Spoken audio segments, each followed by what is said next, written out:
investindo como pai, investindo como filho. A palavra de Deus é clara sobre como devemos agir dentro do precioso relacionamento entre pais e filhos. Ela nos ensina como agir e revela o investimento que cada parte deve fazer para que esse relacionamento seja equilibrado, frutífero e duradouro. Filhos, obedeçam a seus pais no Senhor, pois isso é justo.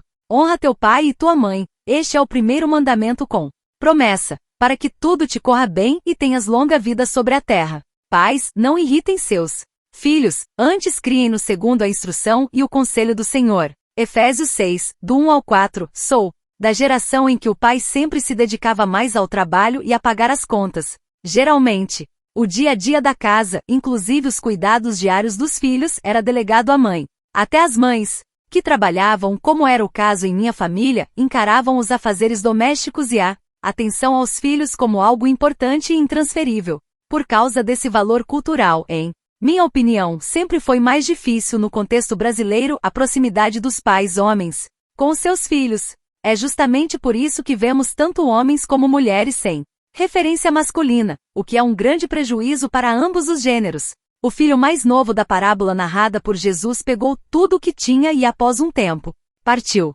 Sem experiência e sem proteção, gastou rapidamente seus recursos e somente depois, bem depois, quando não tinha mais alternativas, arrependeu-se da decisão que tomara de ausentar-se da casa de seu pai.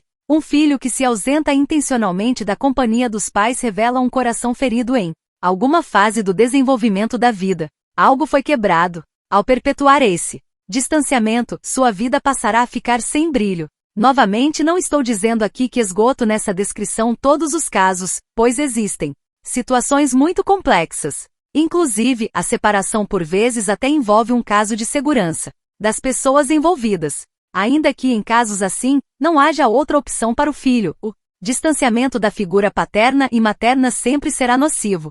Por que a distância proposital dos pais dói tanto? Porque ficamos desprovidos de referência e não fomos feitos para viver assim. Todos podem nos aconselhar, mas quando um pai ou uma mãe o fazem é especial. Todos podem torcer e nos incentivar às conquistas, mas quando isso acontece por meio dos nossos pais, tal incentivo ganha outro peso. Um filho que se ausenta intencionalmente da companhia dos pais revela um coração ferido em alguma fase do desenvolvimento da vida. O próprio Jesus sofreu grandemente quando ficou longe do Pai ao ser oferecido como sacrifício pelos nossos pecados. Não havia problemas no relacionamento de Jesus com o Pai. A distância foi necessária porque Jesus carregaria sobre si todos os nossos pecados e por isso, no momento da crucificação, a separação foi inevitável. A Bíblia descreve as palavras de dor de Jesus ao ver-se separado de seu Pai. Por volta das 3 horas da tarde, Jesus bradou em alta voz: Eloi, Eloi, lama sabachthani, que significa: meu Deus, por que me abandonaste? Mateus 27, 46. Quando realizei minha primeira viagem internacional, meu pai não estava mais em casa e eu já era casado. De posse daquela boa notícia, desejei compartilhá-la com minha mãe. Fui até onde ela morava e, em especial naquele dia, ela estava sob forte efeito dos remédios. Saí daquela conversa com um misto de preocupação e satisfação. Preocupação em relação ao futuro de minha mãe e satisfação por ter compartilhado uma vitória importante para mim. Naquele momento pude mais uma vez constatar o quanto nossos pais são importantes, não apenas em uma fase das nossas vidas, mas em todos os momentos. É como John Eldredge descreve em sua metáfora do desenvolvimento da maturidade masculina. Para ele, a última fase da vida de um homem não é a terceira idade, mas sim a chamada fase do sábio. Aquela que oferece palavras sábias e cuja companhia agrega valor, inspira e motiva. O autor expressa dessa forma: finalmente temos o sábio, o pai de cabelos grisalhos com riqueza de conhecimento e experiência, cuja missão agora é aconselhar outros.